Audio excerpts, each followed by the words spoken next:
let's talk about unwritten rules because this has been one of the biggest discussions in baseball over the last couple of weeks. We've seen a couple instances be in the limelight, some teams getting a little chippy with each other. I'll let you start it off, and I've got definitely some thoughts on it because unwritten rules is something that we've heard about for the last couple of years, and this new era, new age of baseball is kind of starting to phase them out.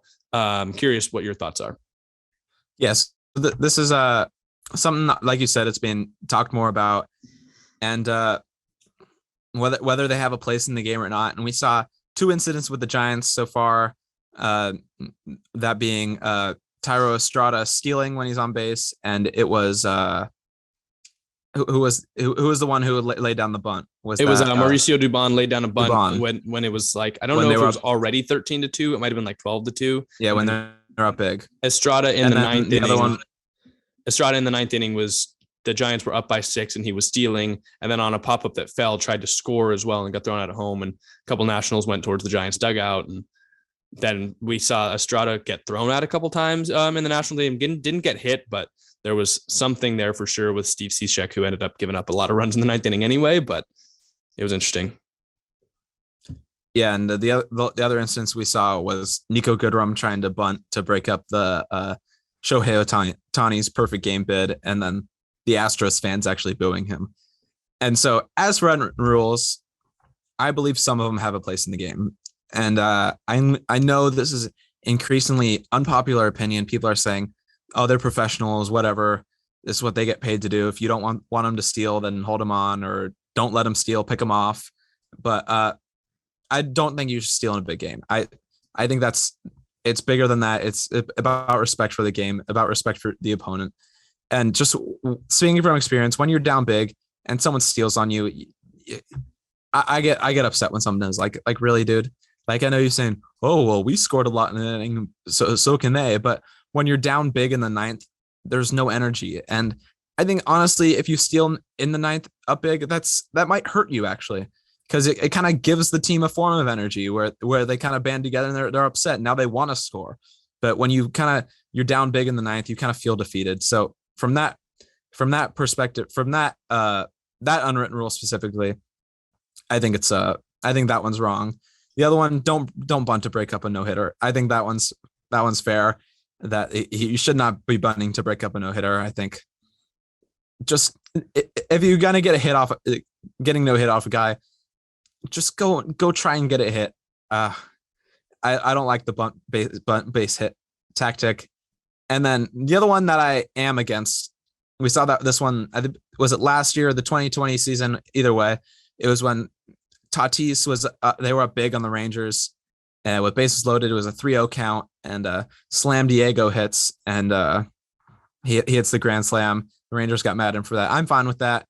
And as for like showing energy, bat flipping, celebrating off the mound, I'm good with all that as well. So kind of my stance on this is, if it's like essential to keep the game going, like swinging the bat or striking someone out, I'm fine with that. Like, you have to swing the bat. You're not going to let them strike you out. Like, I'm not saying just like let them crawl back into the game when you're up big, but I think stealing up big is unnecessary, but swinging the bat up big, you have to swing the bat. So I think it's kind of about that for me.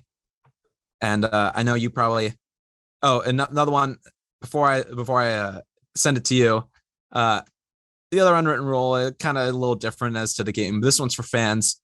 Don't ever discuss a no-hitter while it's happening. People, whenever someone is like, I'm with someone and someone's throwing a no-hitter, they were like, whatever. Oh, like, for example, Shohei Ohtani's throwing a perfect game. I always say, well, he's not anymore. Like, yeah, you never all you gotta do, say, oh, you might want to turn on what Shohei Ohtani's doing right now. Or like, oh, this is what I like to do. I'll share a little secret. I always say, for a no-hitter, I say he's got a nice hat. NH, same like initials. He's got a nice hat. No hitter, NH, nice hat. And for a perfect game, I say he's got a pet goat. So I'll say, oh, Shohei Ohtani's got a pet goat through 5. So I never say it, but I let people know. So that's kind of how I say it. Or I just say, like when Kershaw had perfect through 5 or 6, I said, please turn on the Dodgers game. Yeah, and so that way I pretty much knew what you were saying. I had a pretty good guess. Yes. So I mean, that's my stance on unwritten rules. I'll get off my soapbox a little bit here and hand it off to you. That rule, totally agreed. Bunting to break up a no-hitter, also kind of like a cardinal sin. The rest of the stuff, I don't have a problem with. I think teams keeping the pedal to the metal late in the games with big leads or even substantial leads, like a 6-run lead, not an invincible lead. It's just good competition. It's just playing the game of baseball. There's a multitude of reasons as well. Guys get bonuses based on stats, home runs in a year, runs scored, steals. Those are all things that can attribute to players making more money for them and their families. It also affects arbitration. We've seen like every single end of the line stat. It doesn't matter whether you scored that up 10 runs, what you did up 10 runs in the 9th inning or in the first inning on the first pitch of the game. At the end of the year, your stat line affects the money that you get in arbitration. So if you have a chance like Thairo Estrada to add a steal when also the Nationals didn't bother even holding him on, which if you want them to respect the game, how about you do it instead of just giving up and not holding him on in the 9th inning when there was no one in front of him?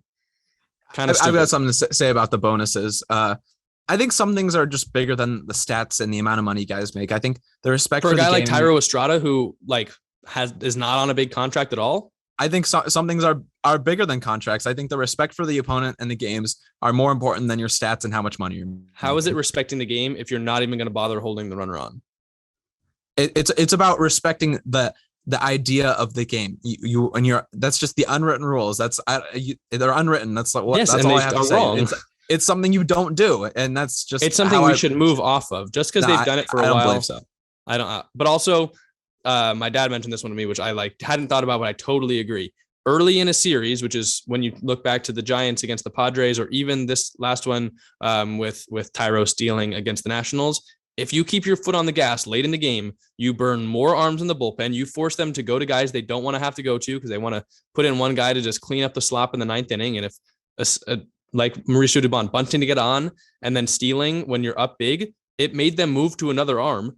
And if you use more arms early in the series, you're giving yourself a better chance to win the next couple of games. That's just smart baseball, and I don't have a problem with it whatsoever.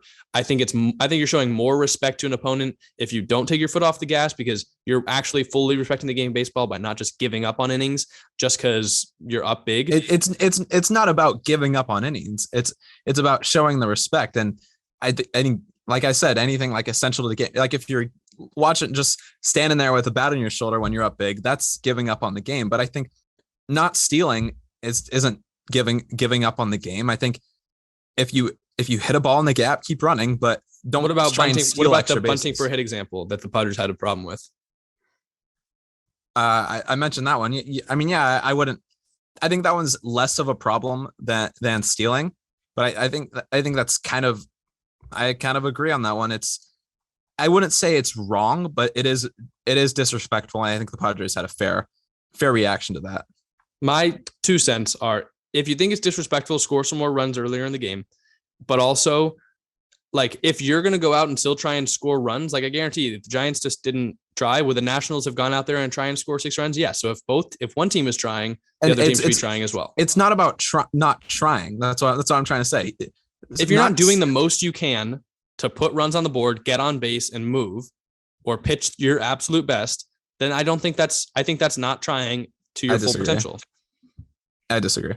Okay. But also, I will say late in games and stuff like that, we've seen so many examples of blown leads and comebacks. Anything is possible at any point in sports. I say just put it out of reach. I have absolutely no problem with it. If you have a problem with it, score more runs earlier in the game. Like I know it's like not that easy to say, but in a full game or full season of 162 games, I would prefer teams to I'll switch to a different word. Do the most that they can in all 9 times 162. I don't want to do that math on the camera right now, but it's like thousands of innings. Try your hardest. And that kind of wraps up. We're going to agree to disagree here. But one other thing that kind of falls under unwritten rules but it's a little different. But I wanted to ask you about is, what are your thoughts on do you think a team should retaliate when a guy is hit excessively or obviously like on purpose? Do you think the team should retaliate in that sense? If they're hitting you, you have the right to hit them back. Okay. Now, do I think that the first team would be right for. Do I think the Nationals, if they actually were trying to hit Thairo Estrada in Game 3 in the 9th inning, would that have been okay? No, I don't think that's necessary. I think that goes against what I was saying earlier. But if it was the Nationals hit Estrada, do the Giants respond back by hitting a National? Yeah, I think that is a good unwritten rule. But I think associated with that,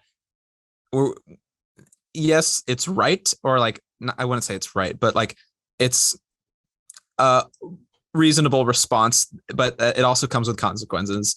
And we're not saying that if you hit someone, you shouldn't face the consequences, but like that's also about like you hit our guy, we'll hit your guy. So it's kind of standing up for your team, but consequences are going to come with that. Yeah. And I think, like, I know I don't want to just like sound like a Giants homer when I'm saying all this. It's just they've been the team that's had 2 experiences now with it this year. Kepler is, I think, whether he agrees with it or not, actually, he's done a great job backing up his players. It's good to see that. Like, it's not like we haven't had a manager that's backed up the players, but he could have easily sold Mauricio Dubon out that first time and said, yeah, I don't know why he was bunting when we were up by that much. Like how we saw with Tony La Russa last season. Yep. And the Yerminator. Yes, exactly. It's stupid. That would have been the worst thing. So I think we're going to see these kind of start to get rolled back a little bit. If teams have a problem with them, you tend to see the teams like the White Sox, guys like the Padres who have Bob Melvin.